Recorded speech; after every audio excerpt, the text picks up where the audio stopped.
Hi అండి అందరికీ. ప్రతి ఇయర్ కూడా మా కాలనీలో ఉన్న కొంతమంది లేడీస్ని హనుమాన్ చాలీసా పారాయణం అర్ధమండల దీక్షను అయితే తీసుకుంటాము. అర్ధమండలం అంటే 21 వారాలండి. హనుమాన్ చాలీసా పారాయణం వారంలో 2 సార్లు అయితే చేసేవాళ్ళమి. మంగళవారం 11 టైమ్స్, అలానే శనివారం 11 టైమ్స్. మేము హనుమాన్ చాలీసా పారాయణం ఫిబ్రవరి 10th స్టార్ట్ చేసి ఏప్రిల్ 16th వరకు అయితే 21 వీక్స్ అయితే కంప్లీట్ చేసుకున్నాము. ప్రతి వారం కూడా హనుమయ్యకు ఏదో ఒక అలంకరణ అయితే చేసేవాళ్ళమండి. ఈ వారం లాస్ట్ వారం కాబట్టి హనుమయ్యకు వడలతో అయితే అలంకరించుకున్నాము. అలానే దీపాలతో హారతిద్దామనుకుంటున్నాము. హనుమాన్ చాలీసా అనేది ఎంత పవర్ఫుల్ అనేది ప్రతి హిందువులకి అయితే తెలిసి ఉండొచ్చండి.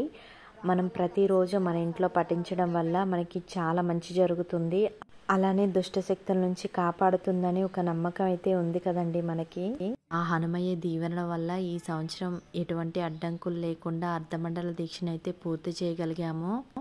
ఆ హనుమయ్య దీవెనలు మనందరిపైన ఉండాలని చెప్పి మనస్ఫూర్తిగా కోరుకుంటున్నాను. లాస్ట్ వరకు అయితే స్కిప్ చేయకుండా ఈ వీడియోని అయితే కంటిన్యూ చేయండి.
చందనాని చర్చితాయ ఆరకటక శోభితాయ భూరి మంగళం చారుమేపేత చందనాని చర్చితాయ ఆరకటక శోభితాయ మహిత మంగళం విమల రూపాయ వివిధ వేదాంత వేద్యాయ సూరచిత్తకామితాయ స్వర మంగళం రామచంద్రాయ జనకరాజా మనోహరాయ మామకాభీష్టదాయ మహిత మంగళం మహిత మంగళం మహిత మంగళం.